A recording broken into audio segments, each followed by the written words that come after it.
Hey everybody, good morning. We're taking a look today at Ecclesiastes 10, and we're still, we've got verses, chapter 10, 11, and 12 is still our admonition. It's our counseling or our warning from the writer. We're still talking about that. And today it's talking about wisdom and a fool.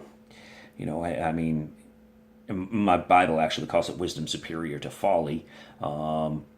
But it is a lot of cool contrasts here. And chapter 10 starts with dead flies putrefy the perfumer's ointment. And I think that is an absolutely perfect way to start this chapter to help us understand where he's going and what he's doing with all of this stuff is, you see, no matter how good the perfume is, no matter how expensive, no matter how great it smells, no matter how good of a value it is, no matter what all the wonderful benefits are of this great perfume, with a fly in it, it's useless. And he uses that a little analogy right there to set the stage on all of these wisdom versus folly, different sayings. I love verse number 11 says, "A serpent may bite when it is not charmed. The babbler is no different." Those that just keep going on and on and on and on and on with their mouth. You know what? They're biting people as they're doing that. We're told that we need to watch our words, that our words should be few and our actions should be many. And here's one reason why. Because those that just keep going on and on and on, eventually you're going to say something that's going to bite somebody or bite yourself. So I love this. And notice in verse 5, he said, "There is an evil I have seen under the sun." So he's talking about what's going on earth. On earth.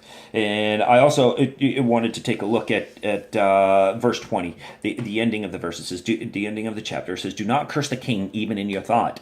Do not curse the rich, even in your bedroom.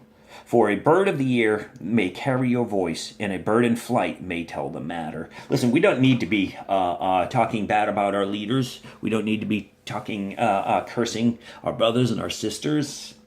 Our church here, we have about maybe 300 people in there.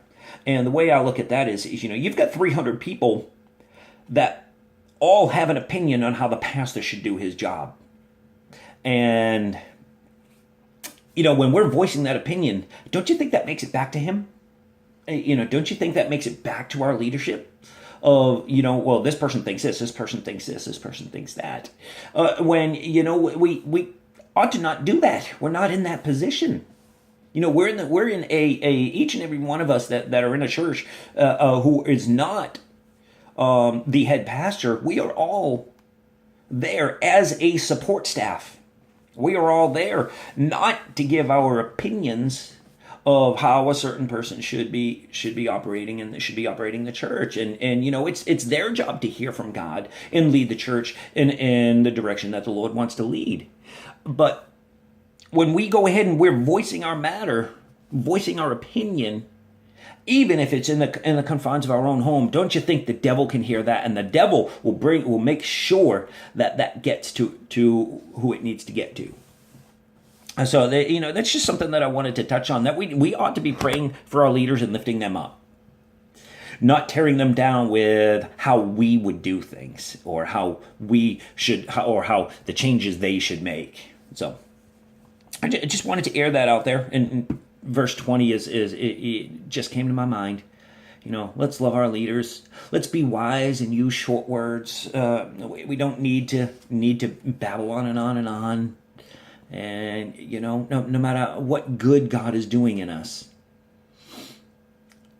one little folly, one little mistake that somebody sees, or one little, and I'm not saying we need to walk on eggshells, but when we do one stupid thing, it really hurts our whole testimony. So I love you all. I hope you have a super day.